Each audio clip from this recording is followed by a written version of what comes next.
What's up, guys? Welcome back to Chasing Limits. So in today's episode, I'm gonna show exactly how I'm gonna get this Alfa Romeo Giulia Quadrifoglio ready for hibernation mode.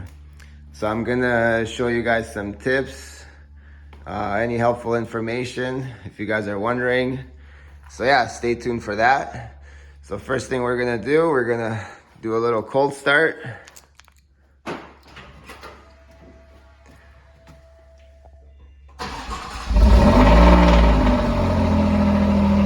Oh yeah. So the first stop that we're gonna do, we're gonna take this jerry can here and we're gonna head off to the gas station and fill her up.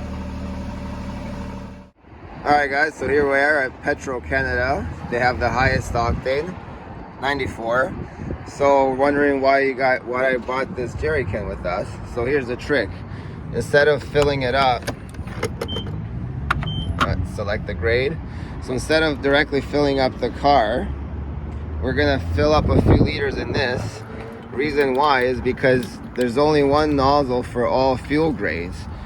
So this way, if you pump a few liters in the jerry can, you're gonna get rid of the 87 or 89 octane. And what you're gonna have left over is the 94. But we're gonna pump a little bit more since I do need this gas for the snow blower and lawnmower coming up next season. So that's it for now. So leave that there.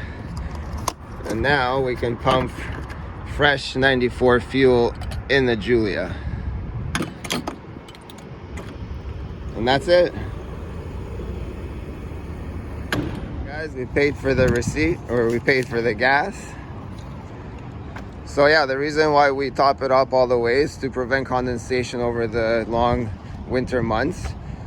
So water can accumulate within the gas tank. But this way, if it's all topped up, there's less chance of that. So that completes number one, step number one for the winter hibernation. So now we're gonna head home and do the other steps.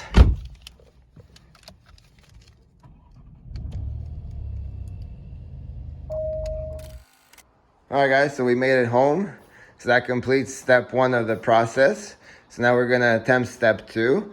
So what we gotta do for step two is basically just give it a good wipe down and then go over it with some wax, clean the wheels, clean the brake calipers, vacuum and dust a bit inside, and that's about it.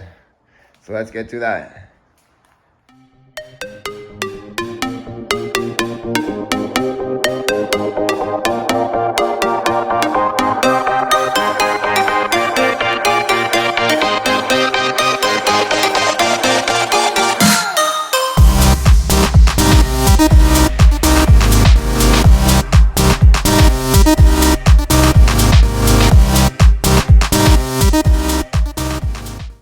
Alright guys, so step two is pretty much complete. So we give it a good wax job. We cleaned up the rims, the calipers, gave it some nice tire shine. We'll see how long that lasts. We dusted a bit of the engine bay. So that looks a bit more cleaner. So yeah, that's pretty much it.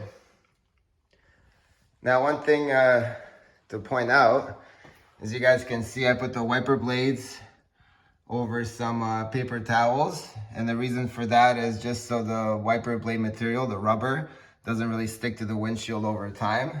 So next time you go to use the wipers, it might rip off the rubber, so this prevents that. We also cleaned up a bit of the carbon fiber hood. So yeah, she's pretty much ready for storage. On to step three. Before moving on to step three, just wanted to show you guys that I got the exhaust tips all cleaned up as well.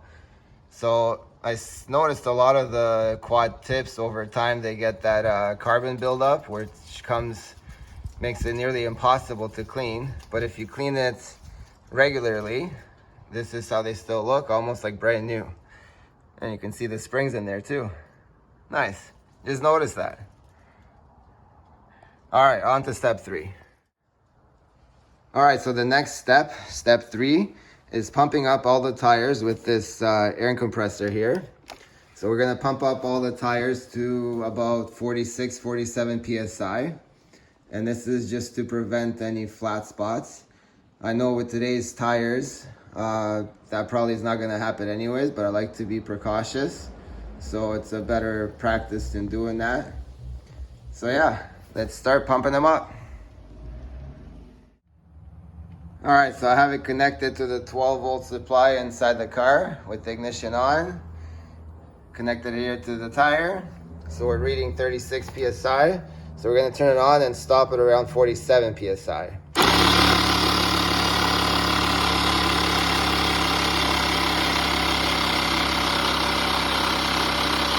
47 PSI, so now we're gonna do the same for all 4 tires.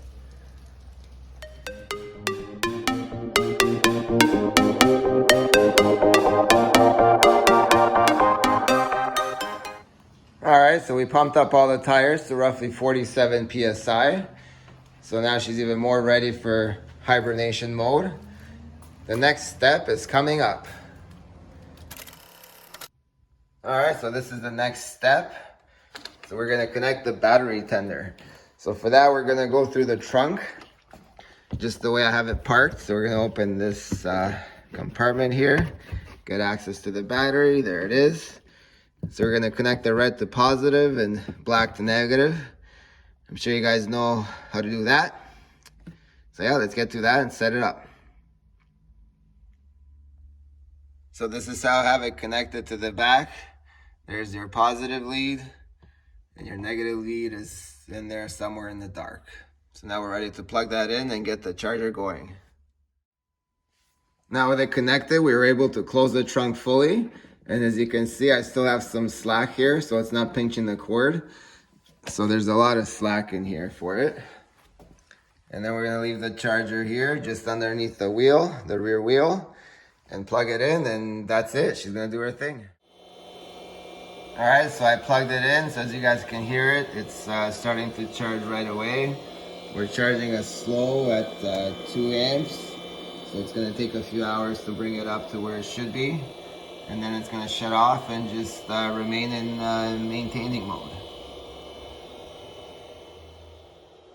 All right, with the charger still going, we're up to the last and final 5th step, and this is to put on the cover.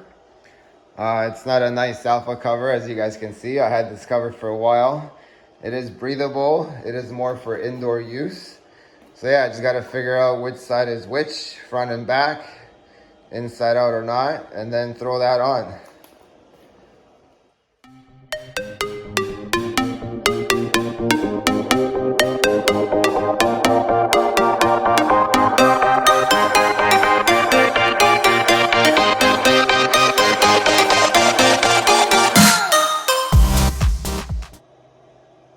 All right guys, that's pretty much it. This cover was a mission, as you could probably tell.